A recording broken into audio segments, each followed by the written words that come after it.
All right, so we're going to start the spotlight presentations. Our first presenter is Krishan Rana. Krishan is a postdoc researcher at Queensland University of Technology. Thank you. Hi, I'm Krishan, and I'll be presenting on our topic, physically embodied Gaussian splatting, embedding physical priors into a visual 3D world model for robotics. So this was work led by Jada Chakra, but he unfortunately couldn't be here in person.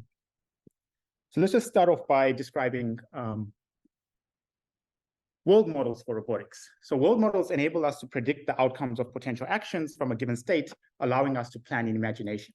And having a really good and accurate world model of our real world improves this the prediction stability.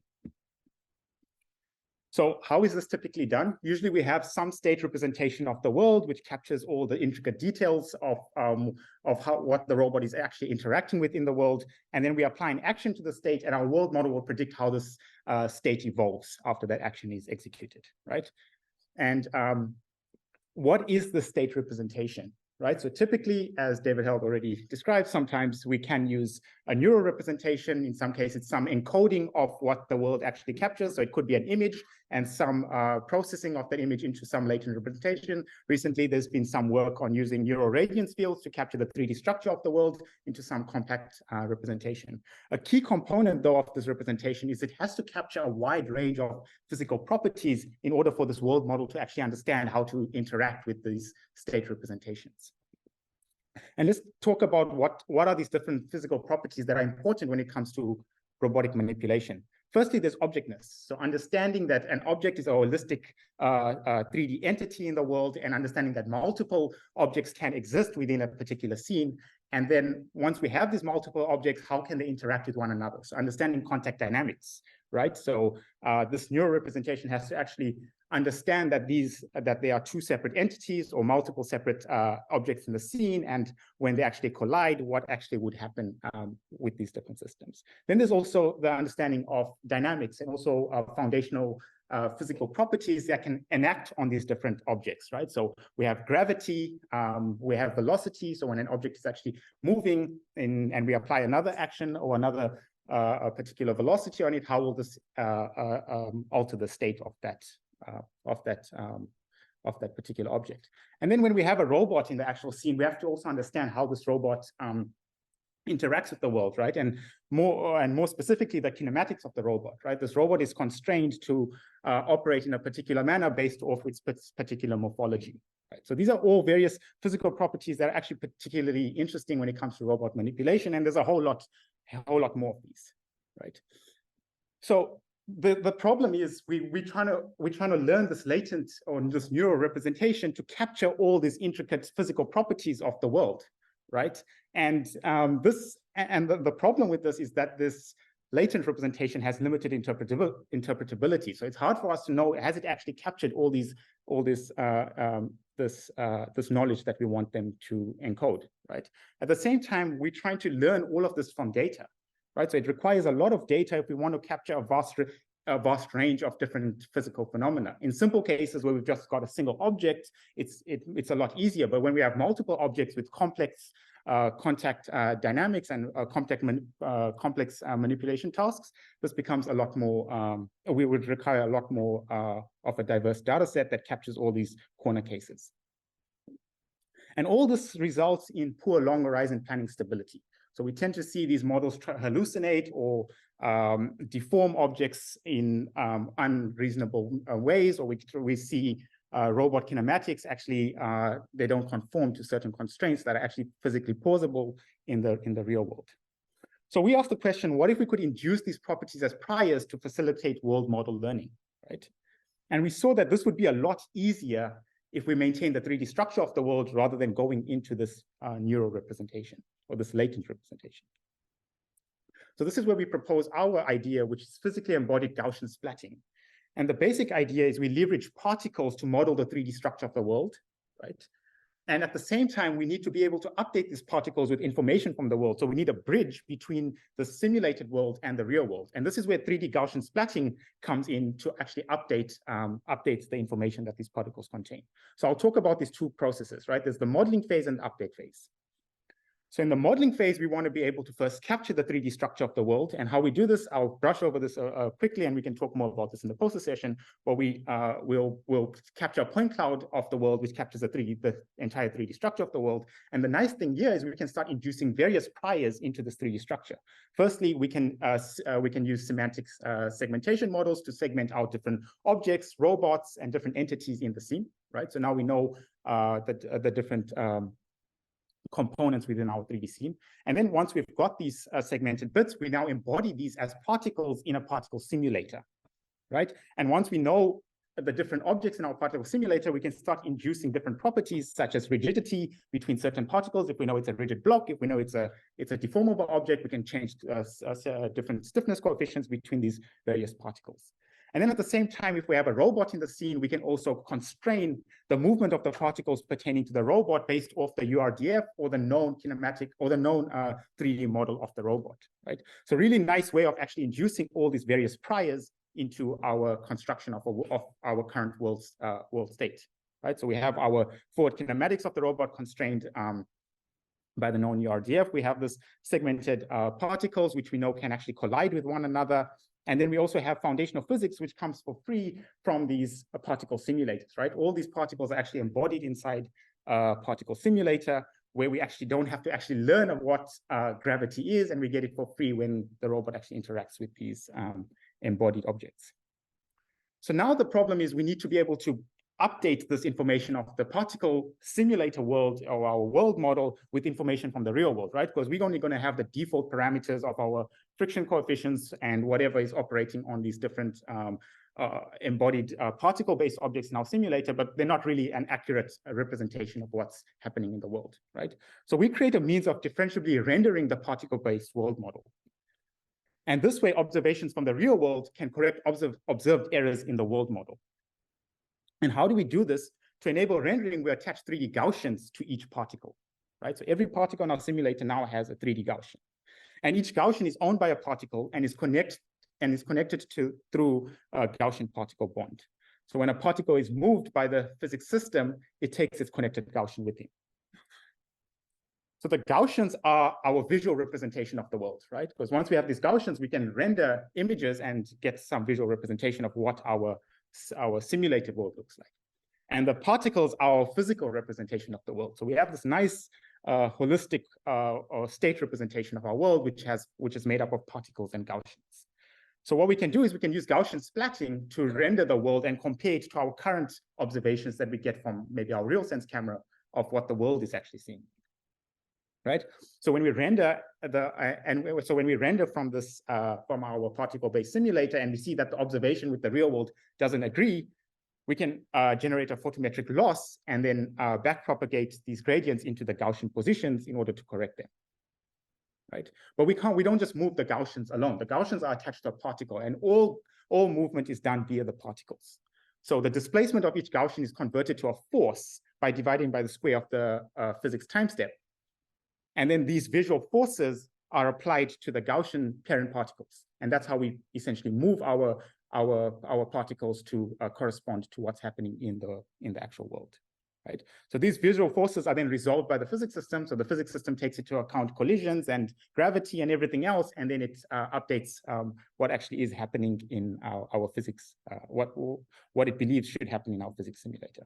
So we can put this all together where we can capture our world representation and forward simulate within our particle-based simulator, choose our next best action, execute that on the robot, and then check the correspondence between what's happening in our physics world and the real world, and synchronize them as we continue to plan. So we did this in a very simple block pushing task where we had our ground truth robot actually pushing a block, and once we've modeled this system, we can see that just with the physics alone, based off the particle-based simulator, we already get a reasonable interaction of the robot and the block, but you can see that there are some discrepancies. The block has different friction parameters, and it doesn't actually correspond to exactly what the ground truth is doing. But once we introduce the visual forces, we can see that we can snap this behavior more closely towards what the ground truth is showing. So we have some quantitative data that actually shows how our physics plus the visual forces can be used as a corrective signal to better align our simulator to what the real world is doing. So the next idea is, can we use this error to actually now optimize the physics parameters of our particle-based simulator to better match what's happening in the real world? So we can use this to optimize our friction coefficients, the stiffness between particles based off what the phenomena we're seeing in the real world.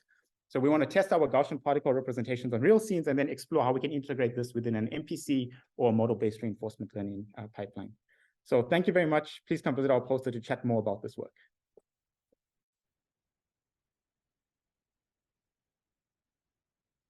Thank you, Krishan. I think we have time for one question. There's a question of the audience, the online audience. There isn't. I'm going to ask. I'm not familiar with the Gaussian slide stuff. So how do you get the texture? Like, yeah, how do you represent sort of like something just like color? Yeah, so during the modeling phase, we initialize these Gaussians with a bit of training to capture the different the visual aspect of the world. So the Gaussian actually captures the Gaussian is actually a 3D entity within this visual world, but it also captures color as well. And then that's optimized during the modeling phase. I'm going to ask our next presenter, Xingyu Lin, to. Xingyu is a postdoc researcher at University of California.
Hi everyone. Yeah, I'm Carolina. Thank you for the introduction, and I'd like to share briefly ideas and findings from our work. Perceiving experiencing context from touch improves learning insertion policies. This is work done during my internship at FAIR in collaboration with Joe, Hausi, Luis, Mustafa, and a PhD advisor, Byron. So, oh, sorry, I forgot the animation. All right, so I'm particularly interested in extrinsic context from touch, but first, what are they? So the thing is that during mundane activities like, for example, inserting a mug in a cup holder, or placing a bowl in a dish rack, or inserting a book in a bookshelf, we often leverage our sense of touch to infer when and where the objects are making contact with the environment. And for example, think about tasks when you are really focused. So for example, driving, while you want to insert, for example, your cup in the cup holder. So usually you rely on touch feedback to know where your mug is stuck with the cup holder and guide it towards a successful insertion. So in this work, we study how robot manipulation policies can benefit from increased spatial awareness through the estimation of these extrinsic contexts. So our work builds on prior work neural contact fields, or NCF, which is a method that uses intrinsic tactile sensing between gripper and object to estimate extrinsic contacts in simulation. However, this work was done only in simulation, so it remained unknown the effectiveness of NCF to estimate these contacts in real-world robot interactions, and also how useful these extrinsic contacts can be for a downstream task. So in this work, we improve NCF to enable the scene-to-real transfer, and we use it to evaluate how useful are extrinsic contacts when learning manipulation policies. So after doing some modifications to the original NCF architecture, we came up with NCF v2, which consists of 3 main models. The first one is neural descriptor fields, which allow us to get a feature for each query 3D point on the object that we want to know if it's making contact or not with the environment. And it also allows us to condition the network to the object shape. The second model is a tactile VAE with the purpose of getting a later representation of sequences of tactile images that encode the contact interaction. And lastly, a contact regressor, which allows to estimate the extrinsic contact probability for each query point. So we trained this model in simulation, and then we deployed on the real robot. We were using the digit sensors, and we are evaluating the performance of NCF v1 and 2 architectures for the contact regressor in NCF v2. So empirically, we find that NCF v2 demonstrates a superior performance in capturing these contacts occurring between mug and cup holder in this test. For example, it effectively identifies contact points on the handle of the mug and then smoothly transitions to detect contact on the foot of the mug. And here we can also see that NCF v1, the original architecture, in general, it was too complex for transferring to real-world data. So it was mostly predicting 0 contact everywhere. We also evaluate generalization of NCF v2 with an unseen shape and environment. In this case, this bowl and the dish rack is seen. So NCF v2 effectively captures the transition from no contact to contact, and it also is able to capture the contacts as the bowl descends between the dividers. So it's good. We now can track extrinsic contacts in real-world interactions, but we still have the question about how useful are these extrinsic contacts for manipulation policies. So we explored the effectiveness of estimating extrinsic contacts in downstream insertion tasks that are rich in terms of contact interactions between object and environment. So the first task is mug and cup holder. So basically the robot starts with a mug grasp above the table, and the goal is to insert the mug in a tight cup holder, which features a slot on the side. So successful completion requires a precise alignment, ensuring that the mug handle fits into the cup holder's slot. And the second task is ball in dish rack. So same, the robot starts with the ball held above the dish rack, and the goal is to insert the ball into the second slot from the left, as shown in the picture. And then to have a clear understanding of the utility of estimating extrinsic contacts for policy learning, we train and compare the performance of 3 policies with different observation space. So we have a policy with proprioception only, the second one in which we have, besides proprioception, raw tactile data, and the third one, proprioception plus extrinsic contact information. So we train these policies, and then we deploy them in the real world without any fine tuning.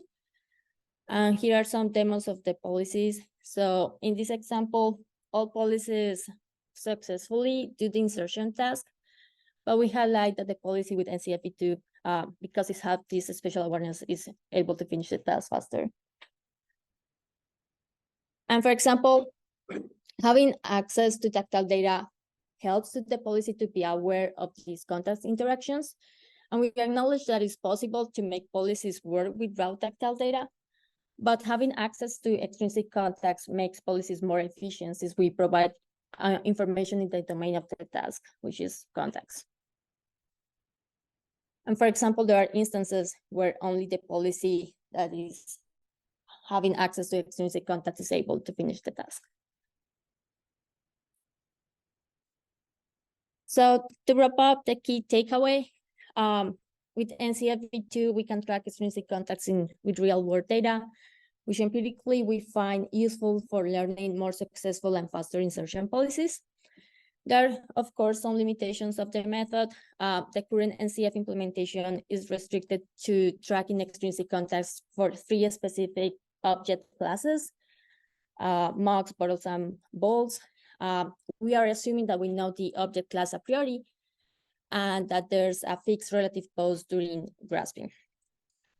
Yeah, so that's it. Thanks for listening, and yeah, happy to take any questions or talk during the poster session.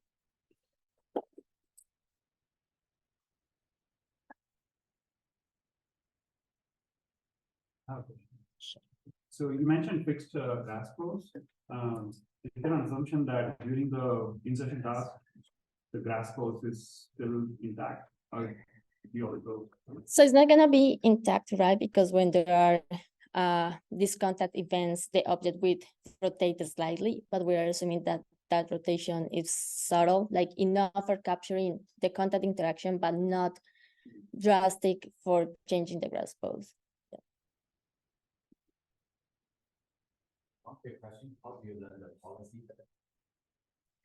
So basically, once NCF is trained, we set up the cup holder environment in Isaac Gym, and we use PPO for learning the policy.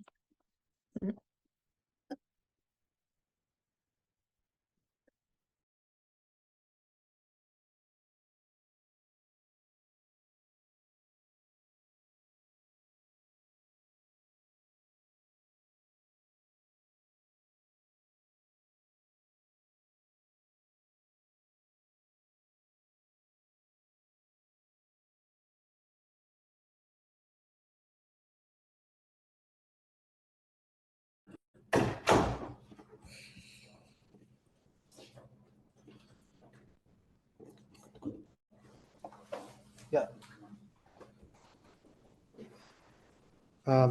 So hi everyone, I'm Kushal, and today I'm excited to delve into a topic that is pivotal, but frequently overlooked in our robotics applications: human intent.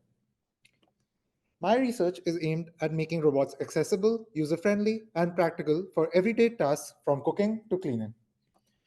Robots need to be able to team up and work alongside humans, often in close proximity. A core challenge lies in enabling robots to plan safely around humans, given that they can come pretty close to each other. However, the latest home robots completely sidestep this issue and work primarily in isolation. So if we don't want robots to drive us out of our home, it's important to tackle this challenge head on. Sorry. Okay. So consider this scenario. A robot and human are cooking together. The human is cutting vegetables while the robot stirs soup in a pot. The situation can feel extremely discomforting when the robot is completely unresponsive. I'm sorry for the lag in the video. I think it's a Zoom issue.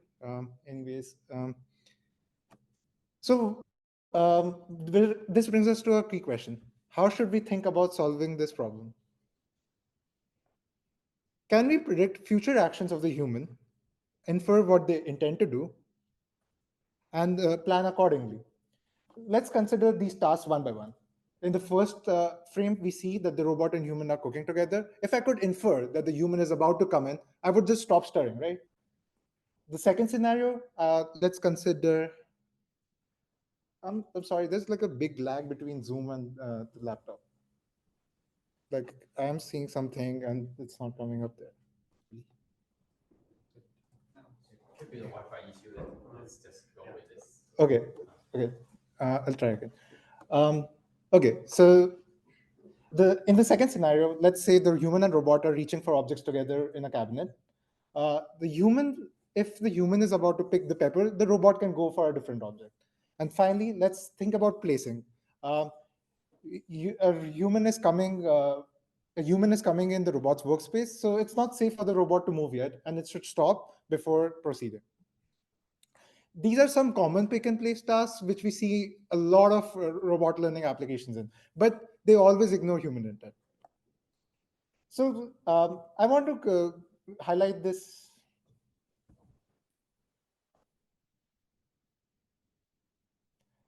I want to highlight the scenario. Let's suppose a human and robot are reaching for objects in a shelf. What would the human and robot do in this situation?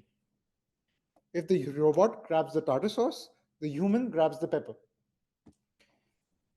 On the other hand, if the robot grabs the pepper, the human has to wait because the robot is coming in its space. This scenario highlights that human intent is dependent on what the robot does. We cannot predict human intent without considering robots' planned actions. Let's consider this explicitly. If we knew what the robot was going to do, and we could condition on what the robot plan is, could we predict human intent more accurately? If we just completely ignore what the human does, I'm really sorry, guys.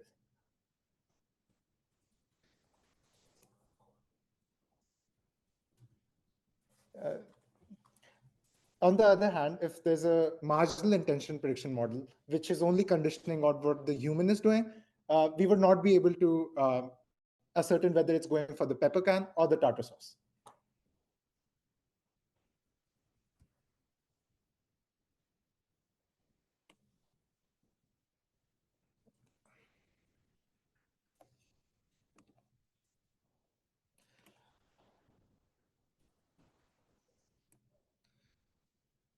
Concretely, we can think of this problem as predicting what the human does conditioned on the robot goal.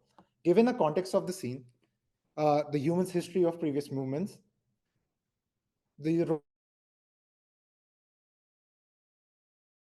robot's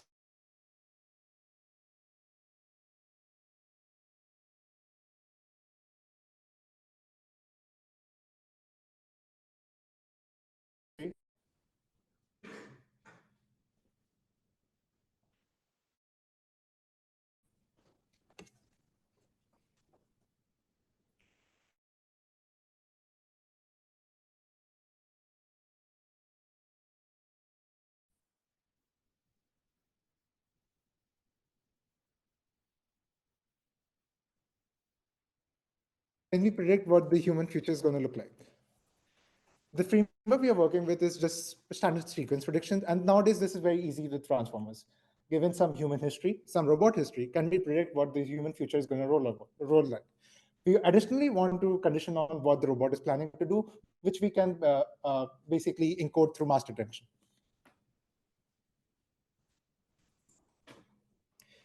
So this is our overall approach. We want to collect a data set of paired human-robot interaction and train a robot action condition transformer to predict human intent. But there's a problem. There's not a lot of human-robot data to learn from. In fact, there's practically none out there. And how do we sidestep this issue? We noticed that there's a lot of large-scale human-human interaction data which is being open sourced. Can we utilize this? Can we transfer a model which uses human-human interaction data during train time and transfer to a human-robot setting during tests?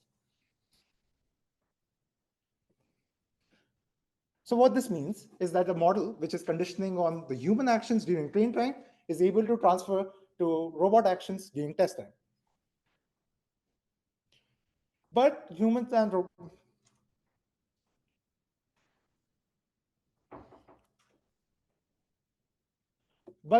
robots have different states, and this problem is not trivial.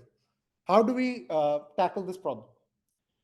Let's consider human states that leads to some outcome. The outcome we are interested here is the intent of the other human in the scene. Correspondingly, consider some robot states. What can we find a mapping between these human states and the robot states that lead to the same outcome human intent? So formally, we want a joint distribution between human states and the robot states that result in the same outcome, which is the intent of the other human in the scene. Our key insight is that we can use imitation to generate human-robot states. Consider this video where Atish, a collaborator of mine, he's moving his arm, and the human and the robot is basically following the human hand movement through inverse kinematics. Our claim is the response between the response of the other human in the scene, if we control the robot this way, the states of the human, the states of the robot are equivalent. If we could do this, we could align embeddings of equivalent human-robot states in the shared embedding space. So how does our approach boil down to? We have an auxiliary ROS to align human-robot embeddings on top of this transformer network to predict human intent. To make this work possible, we also release a large data set of collaborative activities. We release over 4 hours of human motion, 3 different home tasks, and 270 episodes of human-human interaction. Also, the largest data set of human-robot interaction out there.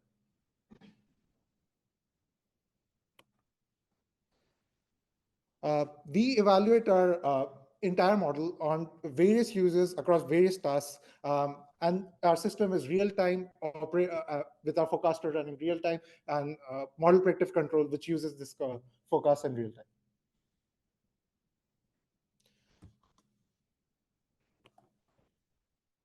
Okay, so let's take a step back. I spoke a lot about action conditioning, robot action conditioning, and these transformer networks.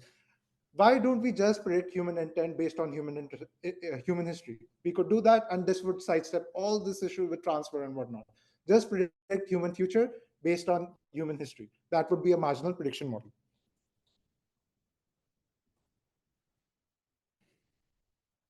Let's consider how forecasting errors would roll out over a human-human interaction episode.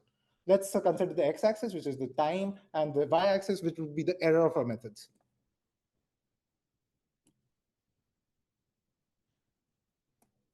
Sorry. So we see these 2 lines. Interact is in blue, marginal is in red. There are some highlighted windows I want to point towards, where marginal errors are much higher than interact. So yes, action conditioning is needed, but it's crucial in these small highlighted windows. These are windows where the human and robot humans are actually coming in close proximity with each other. For example, when they're handing objects to each other. When you're handing objects to each other, it's important to know that the other agent in the scene is also coming. If you don't know that information, it's very difficult to predict you are also going to reach for a handover.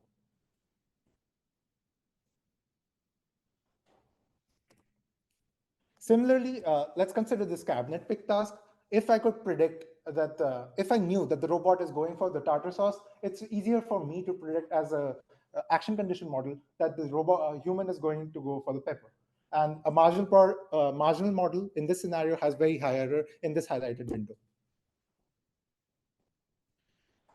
More qualitative results we show our forecasting errors over the entire data set of our different models. And we show that action conditioning helps, but also aligning representations helps further.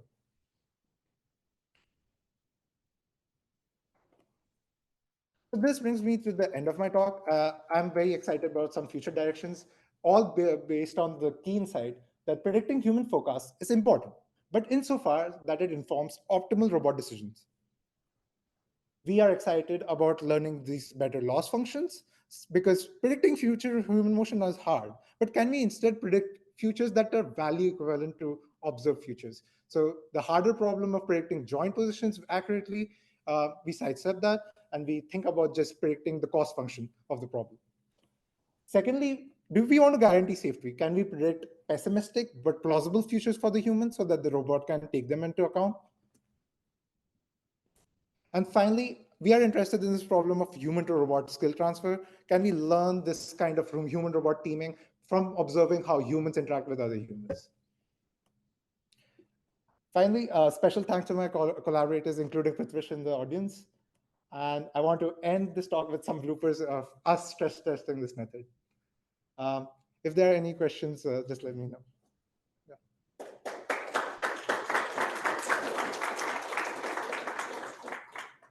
We have one question while the other speaker is setting up.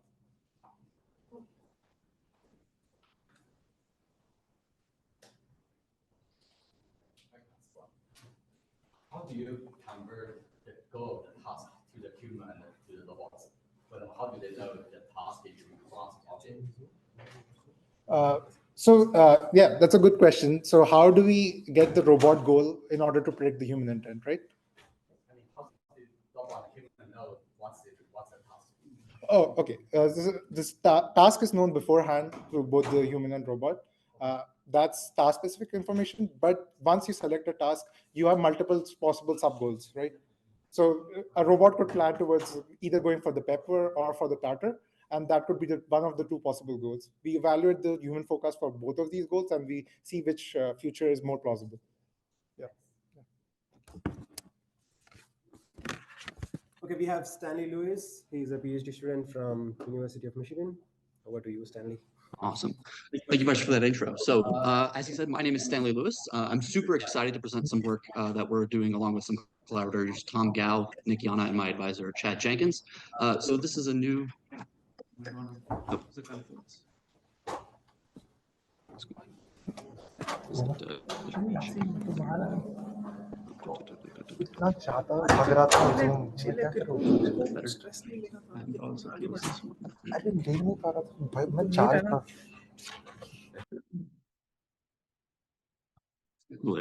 Hopefully that will clean up. There we go. Cool deal. So, like I said, I'm super excited to present this work. This is kind of a new conceptualization we're thinking about for language-driven robotic manipulation that we're calling kind of why objects should see and robots should do. So let's go ahead and get started. It decides to click through. There we go. So let's talk about the language-driven manipulation task in general. So if we have a scene like we have here, where we have a singular Rex arm. Is this not? Yeah, we will just share.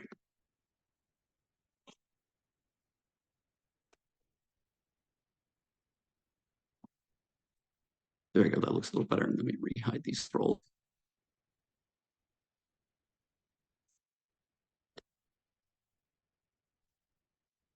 There we go. Cool deal. So if we consider kind of a very basic single arm scene like this, where we have these blocks in the scene with a single just parallel jaw gripper, and we have a language task that we're given, say, put the small purple cube on top of the small blue cube.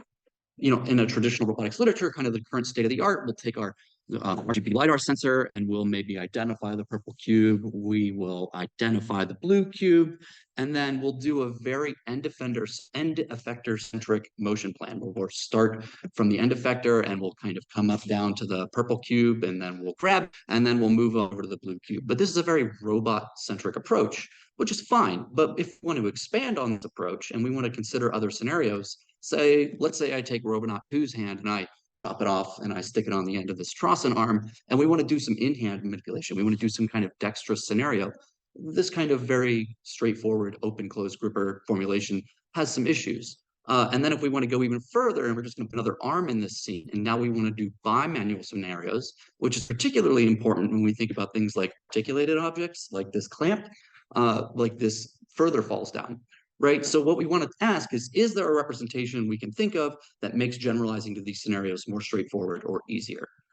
And we kind of say yes, but like, let's back up just a little bit. The objects we want to manipulate in the world are not random, right? They are the result of a very directed effort on the part of industrial designers.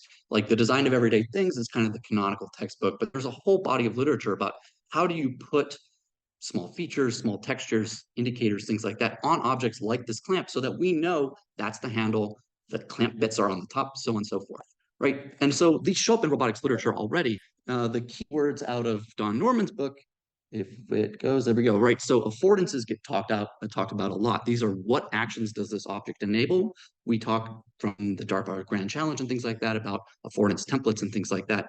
But there are other notions out of this text that become kind of ignored in robotics literature. Signifiers in particular, which are the individual elements of the object itself that tell you about those affordances, that actually inform what you can do with it, get comparatively less talk. And then the mental model gets even less. So the mental model is kind of a whole bunch of human cultural baggage that kind of gets bundled together in order to inform how you map what you see to what you can do. And this is a very non-stationary distribution, which kind of makes it difficult for roboticists to put it into a neural net, right? So our position, though, is that because these objects are non-random, right, they're the result of a very directed human effort, the objects themselves should contain enough information to form a way path of their own. We shouldn't need to be considering the robot in any of this scenario. We just need to look if it, there we go. We just need to look at what the relevant objects wants to do, and the robot just becomes a way for us to put force onto those objects down the road. So like, this is essentially what we're saying. If we invert Don Norman, we get essentially the big robotics transformers we're trying to do on a day-to-day basis. So let's revisit our original scenario. Under our conceptualization, kind of what happens here. So we have our same arm, we have our same task, we have our same sensing capabilities. Before we go put any coordinate frames in the scene or anything like that, we're just going to pretend we're Charles Xavier. We're going to be an X-Man and we're going to pretend we have psychic powers. What do we want to do? We just want to move that purple cube over to that blue cube. Like the object is now the embodied thing, not the robot. The robot then, just once it sees this wave path, its entire job is to just execute a force path that makes that happen. So earlier today, you said, you know, is there a representation that makes this generalization easier? Well, I'm giving a presentation, so yeah, my proposal is absolutely there is. There we go. And so what is that representation? Like our proposal is essentially, it's an object-centric language-embedded neural radiance field. These are easily trainable, they are composable, we can easily create new scenes with this, you can create synthetic data. We have a whole bunch of information about how do we actually move these object-centric neural radiance fields around in a scene in order to do interesting things. And in this case, the language embedded part means this fxyz that we get for a nerf. Now, instead of outputting just RGB sigma at every point, we also output essentially a clip encoding. So that, what does that model representation then look like if we actually go to do manipulation of these objects? Like, let's consider a task like, I want to dunk a basketball, right? So we have a direct object being the basketball and a hoop. We have neural radiance fields of both of these with the languages embedded in them. And then we have our verb. We just kind of shove these and their positions in the scene through a neural network. And then the final output of here is a motion gradient of the object itself. And then there's an additional term here. If it was an articulated object, we also have a gradient on the configuration. So we're trying to put together a 2D demonstrative experiment here. So this is kind of what we're being given. This is all 2D, which makes our life easier. We can get ground truth and stuff like that. And we can just impose language on this 2D scene, which is the nice part. So we're given a natural language instruction and we're given the scene in essentially like a 2D nerf, for lack of a better term. And so how do we actually feed this through the model? Well, so we start by taking the natural language prompt and we feed it through a large language model, in this case, just Llama 7B. And this is actually a very straightforward process then to ask that model, please give me the direct object, indirect object, and the verb. And then from those, we can shove it through clip. Once we've shoved it through clip, it's easy to then just extract the individual objects themselves along with their poses and their relative like local geometry to each other. Once we've extracted those poses and the local geometry, we can literally just do what I showed on the previous slide. We also include the verb just because it makes our life easier, puts it in a nice distribution that we can understand. We put it through this model and we were able to get this motion gradient output. So I had really hoped to be able to show you guys actually some outputs here, but we actually found in the last 48 hours that the experiments we ran are leaking data. So those outputs are not really compatible. So, but these are examples of kind of the training scenes that we're showing this thing. So we have the task in this case is to put a generic object, and we have an object set list in a particular color of bin. So each one of these bins you're seeing here are articulated 2D objects that they have various sizes, various colors in our data set. Hopefully we will have actual real valid output at some point, but as of right now, we don't. But in either case, let's go to our finality. I've done a whole lot of talking about the actual objects themselves, how the objects move around, so on and so forth. But what about the robot, right? I haven't mentioned what the robot should be doing here. And part of that is because if we think about the language task and its decomposition, there's kind of three silos. We have the language artifacts, which are these super kind of squishy human metrics about how do humans talk to humans with all the cultural baggage associated with it. It's all the task decomposition, things like that.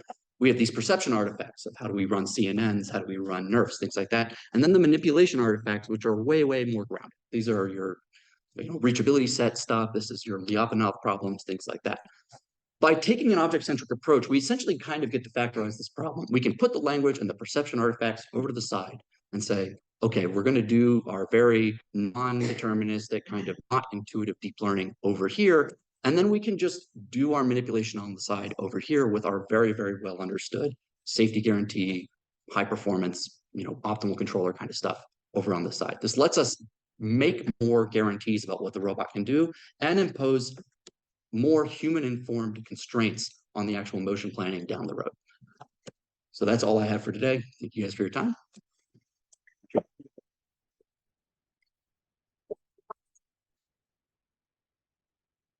Questions from the audience? Time for one.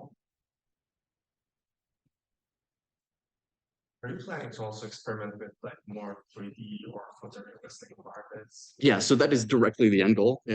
So the open embodied X data set is definitely on our list of things to do. It's just that most of the language-driven data sets that are out there, like they don't actually have state of stuff in the world. So there's just kind of work on how do we actually transition that into a form that we're learning on. But yeah, thanks. So the post-up session is going to be in the hallway.